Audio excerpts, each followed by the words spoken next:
would like to recommend a book. It's called Reinventing Collapse by Dmitry Orlov. It's fantastic. It compares the collapse of the Soviet Union to the coming collapse of the U.S. He has a theory called superpower collapse soup. You have the same characteristics, and this system is going to go down. I'm not going to bother to get in a revolution. I'm going to wait another year or two until this place goes down and then deal with it. It's easier that way. Good practice. I thought about the situation where other people sign up for all of those classes. If you do that, then it's a runout thing. You have a third choice. It's easy to pick three classes to go to. That problem never occurred here. I mean, it's created a problem that does not exist. I've been to every one of these for the last 7 or 8 years.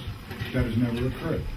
People just automatically divide up. And if it does happen, I'm sure anyone would be willing to do the program government. I would. If that does occur. But it never has happened.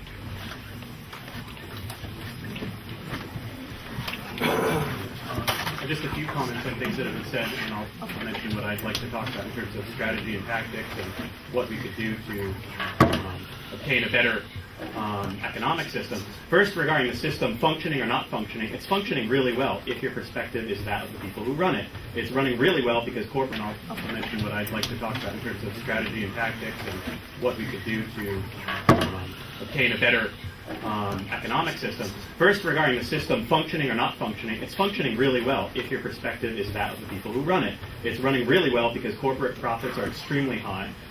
It's an opportune time to begin dismantling every single game that has been won by the labor movement, the women's movement, the civil rights movement, the LGBT movement. All of the movements that have existed in this country and around the world are being systematically dismantled right now.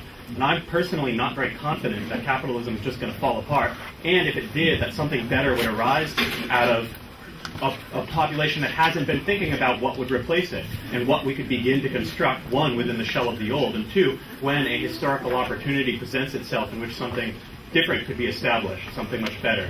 So I think that the system's functioning really well if your objective is to accumulate profit. It is a crisis that produces, this is part of the ebb and flow of capitalism. The question being whether it will converge at if this is really a critical conjuncture. And I'm not sure, I haven't passed my judgment on that. One reason it would be the ecological crisis and the, essentially financial capitalism falling apart. But that doesn't mean that capitalism won't emerge, destroy some. Yeah, no, there's a number, and overstretch of U.S. foreign policy. So anyway, the system is, yes, there's crises, there's cracks in the system, there's opportunities for us to seize, but I'm not reassured that something else is around the corner that's better if we don't struggle for it and put our time in. And regarding force, we don't determine the use of force. Ultimately, the people in power determine the use of force. I would like to win, a $20 an hour wage or benefits like healthcare without going on strike and without having to break through police lines or without having to engage in, mass mobilization and struggle with both the state and employers. But that's the only way that we've ever won anything. And it's with force. Force doesn't have to mean gun in hand. There are many different types of force, and withdrawal of consent is one that should be in our tactical toolbox. Just like arm in hand was the tool that the French used when the Nazis occupied Paris.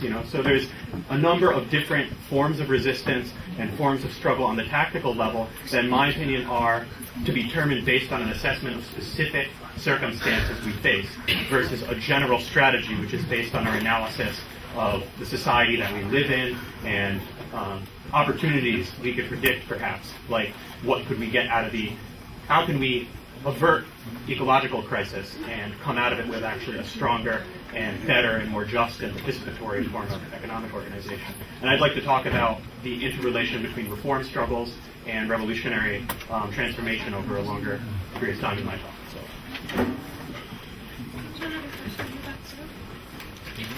Actually, I'm Pramila Dixit, and he's articulated pretty much most of what I wanted to say.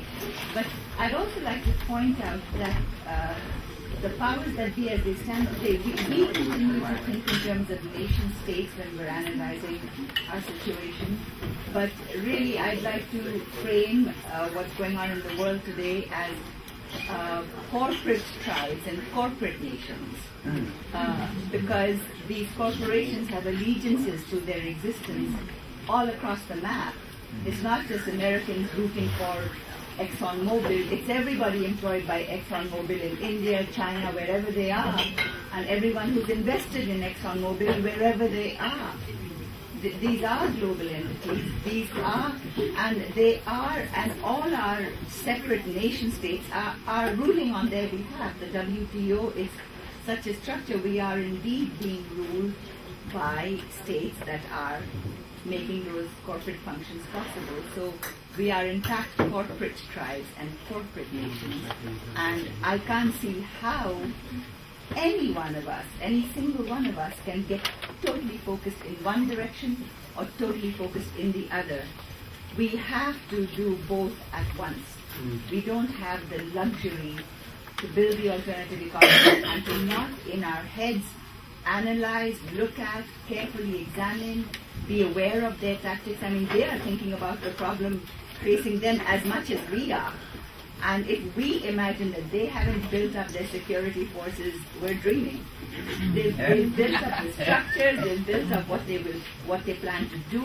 If you read the security analysts, they're expecting this breakdown in the most savage way possible, and they're expecting to control these savage outcomes. So we're facing a strategically, tactically well-developed enemy, and a lot of the case of that enemy is us if we don't examine it and don't understand that we've got to act on every single level all at once because we are citizens.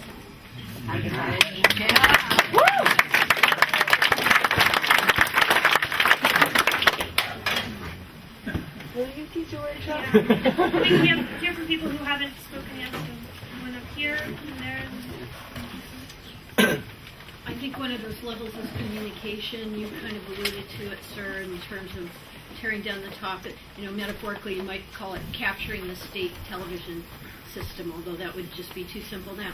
I see this will rise up from the people and from the grassroots. Ironically, it's happening, but they're using corporate forms of communication like Twitter and Facebook. I'm really interested in communications. We all have to work on all levels, but some of us have an affinity for different levels. I don't know if there's sessions where communications will be discussed, but that's kind of what I'm interested in. I just wanted to say something about kind of the volley that was happening about intellectualization of the movement. And I was sitting here thinking about this because I really, got react to that, and I'm like, yeah, totally, let's talk about it from here. But I was kind of thinking about, we're all in the room, which means we all have this passion in common. We're all obviously affected by capitalism, but only some of us have access to being able to articulate how and why systemically. Some of us just know that things aren't working.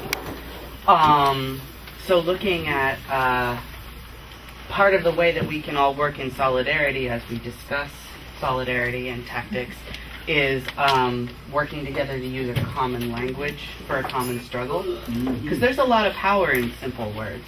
I was just kind of, and that's it.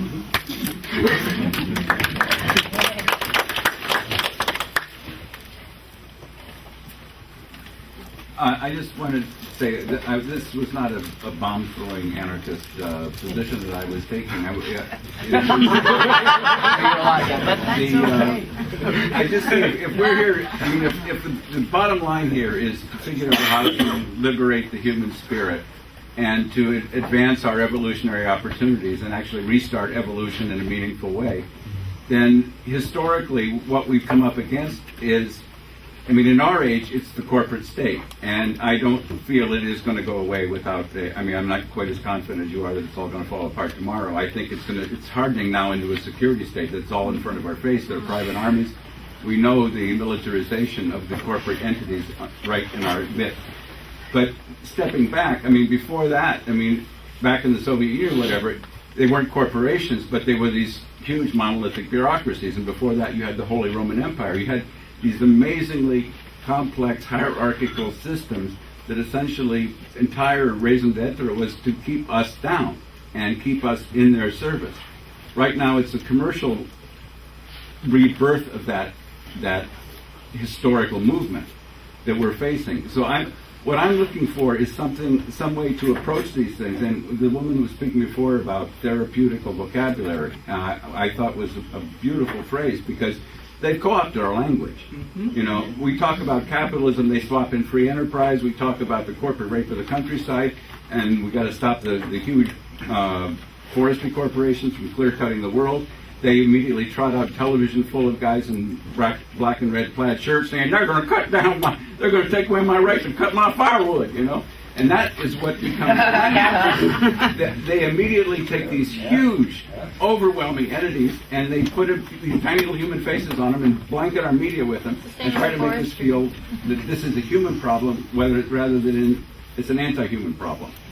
So somehow we've got to change the vocabulary. I'd like the biological thing in the long term to try to look at these corporate entities as cancers upon the earth. They began like ordinary cells did, with real activities that benefited the body politic, and then they started to grow, and suddenly growth overtook whatever it was their original trade was, and they don't care anymore whether they're adding to your liver or adding to your nervous system or adding to any other function of the body. They just want to grow, and they've convinced the general body politic not only that they're not cancerous or not malignant, that they're actually necessary to the body, and the body ships down to them all the infrastructure they need to grow. And that's essentially what corporate welfare is. The corporations have essentially convinced the body politic that they are necessary to our future. And we keep feeding all our resources into them, and they're destroying us from the ground up. And unless we address that, then all of the stuff we're doing here is going to be another sad story like the populist moment. You know, that's what I worry about.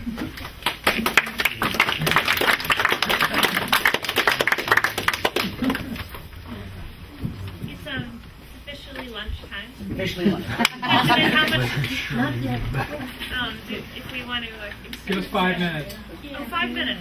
Okay. And let's close the stack too. That'd be a good way to keep Yeah. 5 So, minutes. so will people remind me that there was everyone who has something to say. Who was it again? So yeah. Here on the side. Yeah, I just wanted to, from my experience and stuff, one of the things that the system has been trying to take away from us is our time. So we don't have leisure time, we're always racing time. Our mind is racing, and we never feel like we have enough time. So when I get into a group like this, even though this makes me really nervous to speak in front of a group of people, because I'm always racing time, because I feel like there's 4 other people, it's lunchtime, and this and there's 5 groups of people to listen to, it's like, and so one of the things I wanted to say was, when somebody says something in a group like this, and they're aware of the time conflict, sometimes they don't sometimes it can be taken personally, such as what Michael said about intellectual and listening to intellectual stuff. And he wasn't really directing that at anybody, and I think somebody who was racing time may have taken that personally, when in fact, you may have taken it personally. And in fact, we actually love what you're saying, and what the reason I came today is because I have got tons of energy, which has been brought down through work lately, and the reason I'm here is for a firecracker like this guy right here. He's got my attention, okay, and he's got Michael's attention too, okay, yeah. Thanks for that, Carol. Oh, and so, my advice, if you will, is to not take things personally. All right. We're here. Two up here.